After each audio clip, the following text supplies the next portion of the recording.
check it out. We got the Gel Fire Quasar stats. Now, this is a different and interesting kind of gel blaster here. Look how tiny that thing is in the hands.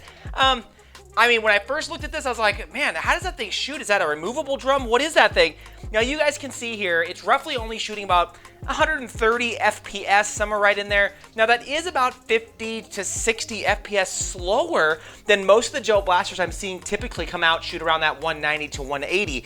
It is shooting a tad below what you would expect as far as gellets per second, which most of the industry standard right now is around 12. This is right around about 9. So across the board, it comes in just below what you would expect, but it does make up for it in kind of compactness here. Now, I know some of the gel blasters you've seen have that normal grenade hopper up here, and that's great, but if you're gonna be in kind of close quarter combat, sure, something like this would be great to kind of crawl around with.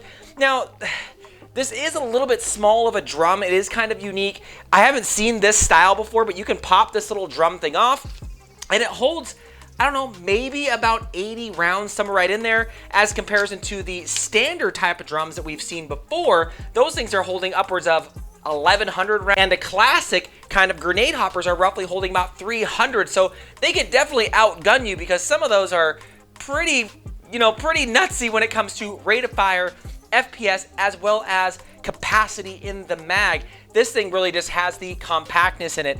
Now, this does use your standard 7.4 volt LiPo batteries that I've seen being used on other gel blasters in the market. So they are swappable, and I've swapped a few of them and shot a lot out of this. It does use your standard gellets, so the 7 to 8 millimeter gellets work perfectly fine out of here. The 120 FPS mark for me is just too low. I need that 180 to 190 with a hopper that would shoot at least 100 rounds out of here to 200 rounds, because the other gel ball blasters are out distancing you, out FPSing you. The accuracy is there on those things as well, and they have more gellets inside the hopper. But the looks on this thing is really where this thing kind of takes the cake. But you can look at that thing in my hand. You would think this would get in the way, but you could see it sits more off to the left of the blaster, so it's really not in your way. Now, sure, if you are left-handed, yeah, it's going to get in the way, and it's going to be pretty uncomfortable because you cannot switch the side in which this hangs out. So if you're right-handed, hey, you're good to go. But if you're not, you're going to have a tough time trying to hold that thing like this inside your hand. It's going to be definitely awkward. Now, I can see it. If you have a few more of these little drum mags, sure, you could use them, but man, I wish they had a larger style option, or maybe made it go all the way through and doubled its capacity. Then I think it would be really, really cool. But I do give it, an A+ for look. Now, I want you to hear this because I want you to hear how this thing shoots and how fast it is. So if you listen, it's decent and it sounds solid. So we're going to go out and we're going to shoot this thing on the range to kind of see what it's all about. Just give you guys a quick idea of, is this something you guys are looking to pick up?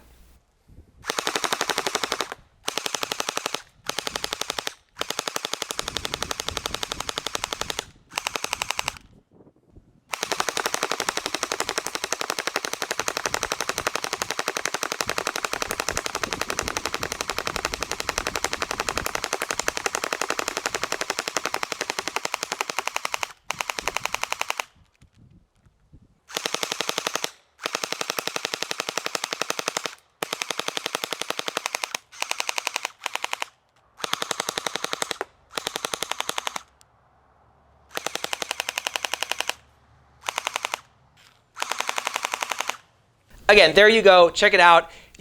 For what it's worth, it's a little bit higher priced on the kind of the market side for the performance that you're getting out of it. But I do know that some of the newer gel ball blasters that are out there, again, are shooting, I don't know, roughly about 45% harder, have almost, a 300% increase in capacity when it comes to the gellets you can hold. So this for me comes down to just how it looks. That's it. And I think it looks cool, but I wish it was ambidextrous so that anybody who is left-handed can actually use it, because there's almost no way you can use this if you're holding. There's no way. It ain't gonna happen. But with the right hand, sure, you could shoot this thing perfectly fine. And maybe two of these would be nice, but still you would have an issue with your left-handed, person trying to hold this thing. But it's not a horrible blaster. I've heard you can upgrade these things pretty hefty. I think I'm going to leave mine stock because I do like kind of the look of it. But I do think there are other gel blasters currently out there on the market that outperform this for about half the price, and you just get more fun out of that thing. But still, the looks, I'm going to keep it around for that. Maybe I'll upgrade it to something that shoots harder and gets up to that 200 FPS cap. Anyways, let me know what you guys think. I am always curious. Thanks again, Fox fans.